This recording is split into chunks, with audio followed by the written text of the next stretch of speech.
5 seconds. We have ushered in a new era of transparency. We have given a corruption-free government. The Real Estate Act 2016 and Benami Transaction Prohibition Act 1988 are helping to bring transparency in the real estate sector. The Fugitive Economic Offenders Act 2018 will help confiscate and dispose of the assets of economic offenders who escape the jurisdiction of the laws in India. Additionally, we conducted transparent auction of natural resources including coal and spectrum. We have walked the talk. As a tribute to Mahatma Gandhi's 150th birth anniversary in 2019, our government initiated the world's largest behavioral change movement with the Swachh Bharat mission.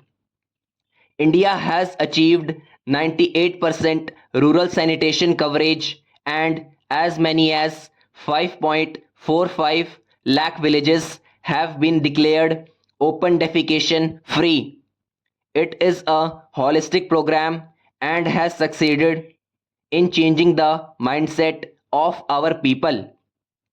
With the people participation, they transformed it from a government scheme to a national movement.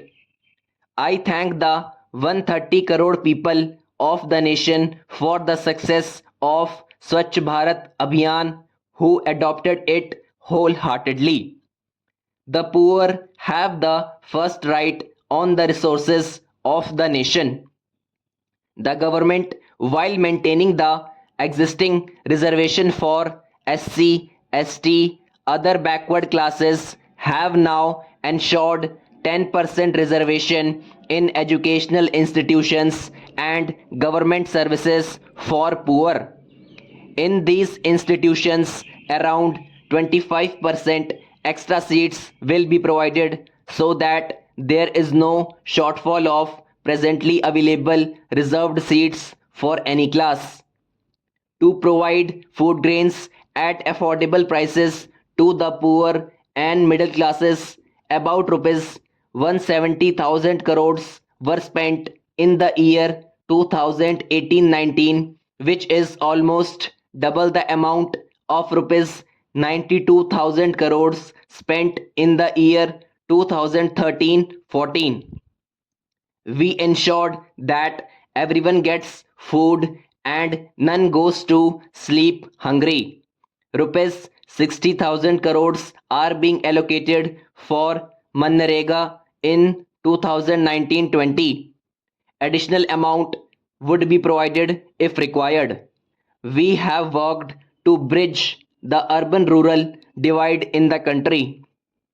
Honorable members in this August House, most of whom are from rural areas, will agree that several times in the past only empty promises have been made to people living in our villages.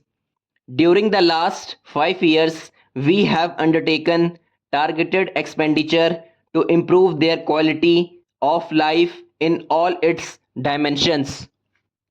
Madam Speaker, till the year 2014, about 2.5 crore families were forced to live the life of 18th century without electricity. Under Saubhagya Yojana, we provided free electricity connection to almost every household. By March 2019, all willing families will get electricity connection.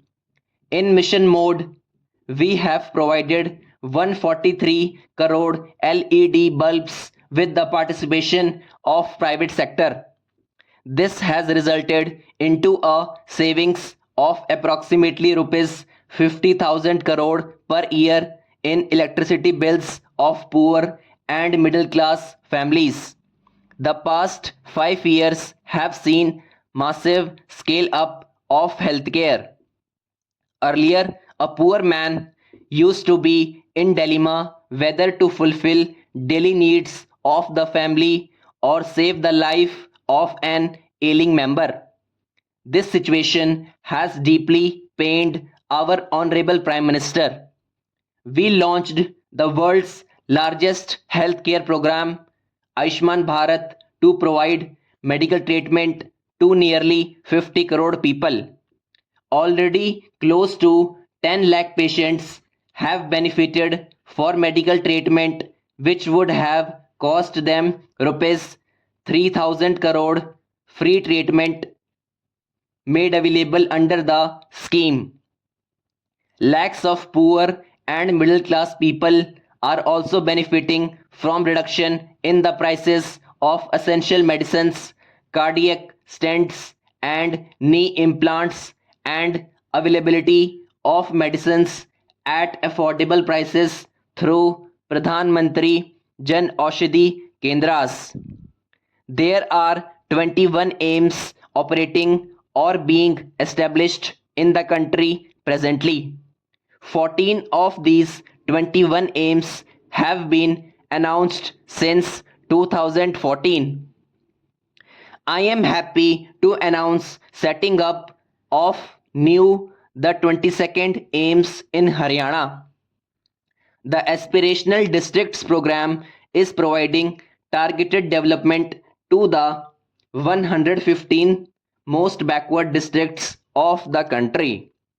The program has achieved notable results with improved performance on all indicators: health and nutrition, education, agriculture and water resources, financial inclusion, and skill development.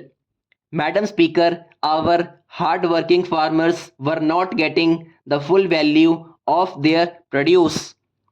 With an aim to double the income of our farmers, our government, for the first time in history, has fixed the minimum support price of all 22 crops at minimum 50% more than the cost. Agriculture continues to be the main driver of the rural economy. Our hard-working farmers, supported by pro-farmer policies of our government in the past 4.5 years, have produced agriculture commodities in record quantities.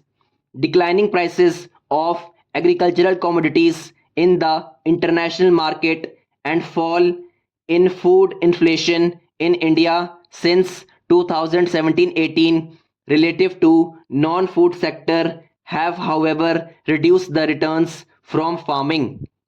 Small and fragmented land holding on account of repeated divisions has also contributed in decline in the income of the farmer family. Hence, there is a need for providing structured income support to the poor landholder.